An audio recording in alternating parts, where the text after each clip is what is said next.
Saiu o resultado do PIB brasileiro em 2024, Produto Interno Bruto, que mede quanto que nossa economia cresceu. E por que só saiu agora, em março? Porque demora um tempo até o IBGE ter todos os dados. Então, em geral, sai no final do primeiro trimestre aí. O resultado, qual foi? Alta de 3,4%, né? Eu vou explicar aqui nesse vídeo se esse é um resultado bom, se foi ruim e qual é as diferentes óticas que você pode analisar esse PIB. Então, vou te ensinar aqui nesse vídeo olhar esse número de 2024 e aprender aqui a como você olha em geral o PIB. Eu já fiz um vídeo sobre isso, tá? Explicando em detalhe diversas óticas do PIB e nele tem tudo detalhado, mas aqui eu vou olhar especificamente o resultado de 2024.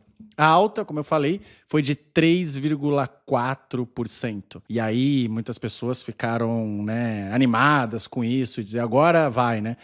Na verdade, não é bem assim. Então, o Brasil cresceu 3,4%. A primeira coisa que a gente tem que ver é sempre olhar na margem. Um economista, ele olha na margem, ou seja, o último resultado. Então, a primeira coisa que a gente faz é decompor esse resultado aí por trimestre. Então, vamos olhar quanto cresceu aí por trimestre a economia do Brasil em 2024. Então, o primeiro resultado alarmante que a gente tem é que quando a gente olha a economia brasileira por trimestre, a gente vê nitidamente uma desaceleração.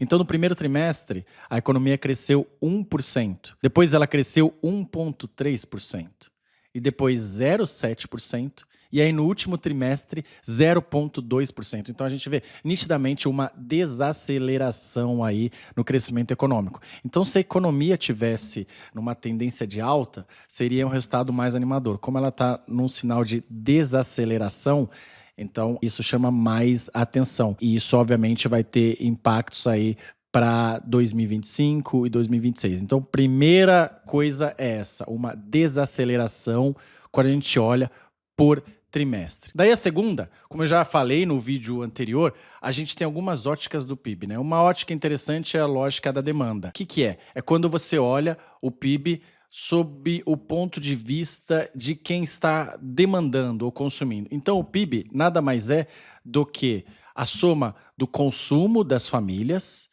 mais investimento, né, das empresas, mais o quanto o governo gasta ali, quanto ele gasta na economia, mais as exportações líquidas, ou seja, exportação menos importação. Do ponto de vista matemático, o que a gente aprende nas aulas de macroeconomia é que o PIB nada mais é do que Y, né, que é o PIB, é igual a C mais I mais G mais X menos M. Ou seja, como eu falei, consumo das famílias, mais gasto do governo, mais investimento das empresas, mais exportação e importação. Ou seja, tudo que as famílias, o governo e as empresas demandam aí. Então, é isso que chama atenção quando a gente olha do lado da demanda, principalmente do consumo das famílias. Caiu 1%. E por isso aí o governo pode estar sofrendo uma queda na popularidade, porque ainda que alguns falem, mas a economia cresceu, por que a popularidade do governo está tão ruim? Porque na margem ela cresceu pouco e as famílias estão sofrendo muito com isso. Então o que subiu?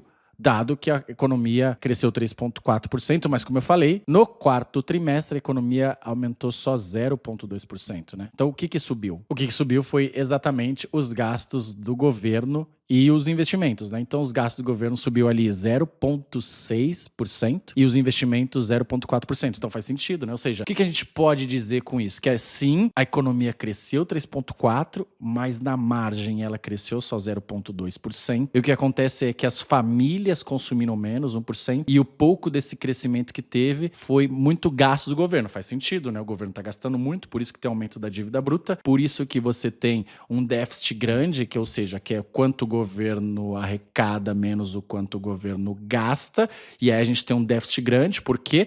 Porque o governo está gastando mais do que arrecada, e aí obviamente se ele gasta mais do que arrecada, isso impacta no curto prazo positivamente o governo. Então, a gente teve um crescimento de 0,6 nos gastos do governo e 0,4 nos investimentos.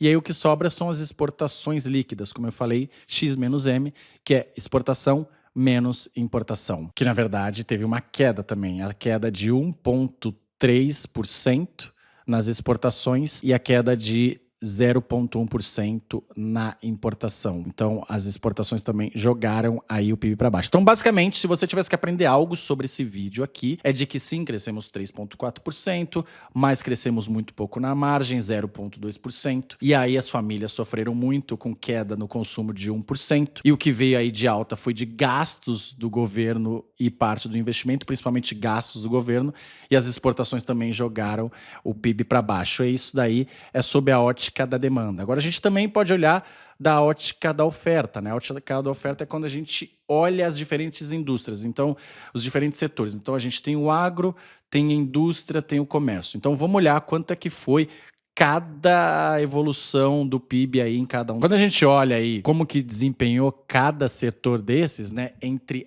agro, indústria e serviços, primeira coisa, no último trimestre, tá? E no ano inteiro, o agro sofreu muito, que foi o que teve maior queda. Então, por isso você vai ver muitas pessoas do agro aí reclamando. Caiu 2,3% no último trimestre de 2024. E aí, obviamente, se você teve um crescimento, né, da economia no quarto trimestre de 0,2%, significa que os outros setores devem ter compensado isso. E, obviamente, matematicamente, deveria ter acontecido isso. Então, compensaram. Teve alta de 0,3% na indústria no último trimestre e 0,1% alta nos serviços. Então, quando a gente olha pelo lado da oferta, a gente vê que o agro sofreu muito, a indústria foi um pouco melhor e os serviços, de uma maneira mediana. Então, eu não olho esse número, tá, com otimismo, porque, de novo, o que a gente vê é uma desaceleração forte na economia. E como é que o Brasil vai crescer em 2025? Bom, a expectativa do mercado, a gente sempre olha o relatório Fox, diz aí que o Brasil vai crescer 2% por aí, algo nessa linha, tá? Agora, eu utilizo uma definição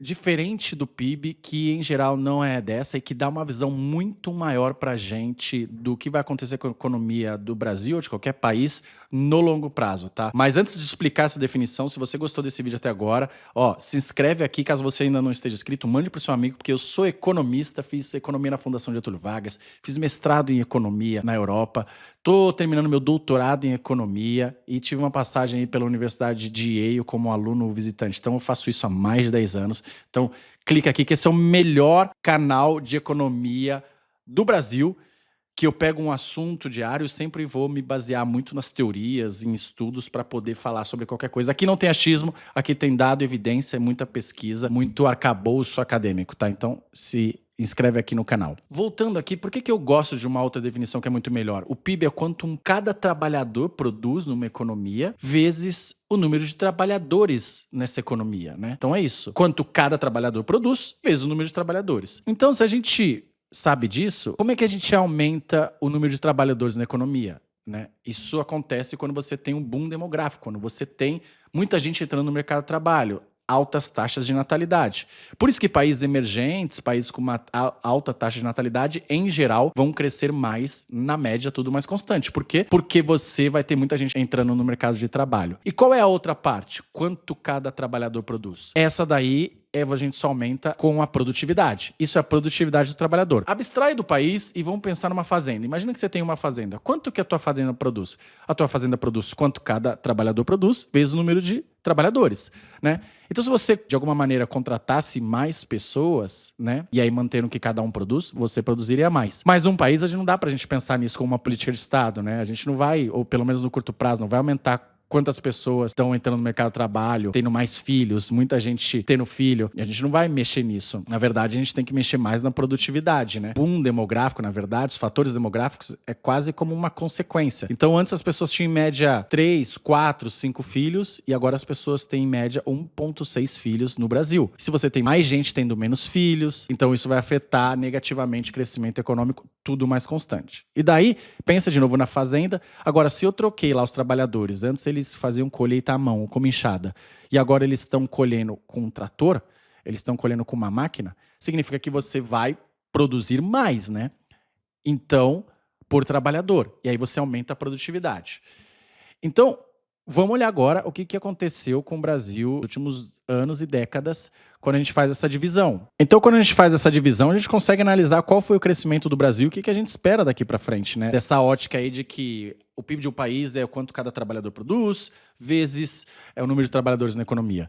Quando a gente olha, nos últimos 40 anos, o Brasil cresceu em média 2,2%. Sim, é baixo, né? E aí a gente consegue decompor nessas duas formas, né? Então, o Brasil cresceu 2,2% nos últimos 40 anos, em média, sendo que 2% foi boom demográfico, mais gente entrando no mercado de trabalho. Então, as pessoas tinham muitos filhos no Brasil, alta taxa de natalidade, e daí isso fazia com que a economia crescia, ou seja, mais gente entrando no mercado de trabalho. E só 0,2% foi aumento da produtividade. Foi esse o crescimento brasileiro. Só 0,2%. Ou seja, o Brasil, primeiro diagnóstico, cresceu pouco, né? Nos últimos 40 anos. E o pouco que a gente cresceu se deveu, porque a gente tinha muita gente entrando no mercado de trabalho. Basta olhar agora o que a gente espera daqui para frente. É muito fácil você projetar crescimento demográfico, porque isso não vai mudar do dia para a noite, né? Quantos filhos as pessoas têm em média, esses são fatores culturais, fatores socioeconômicos. E quando a gente olha daqui para frente, a gente vê que a gente vai crescer em média 1% o nosso boom demográfico. A gente vai crescer em média 1%. E se a gente vai crescer em média 1%, significa que todo outro crescimento tem que vir da produtividade. Só que se a gente cresceu 0,2% nos últimos 40 anos, quem garante que a gente vai crescer 3, 4%?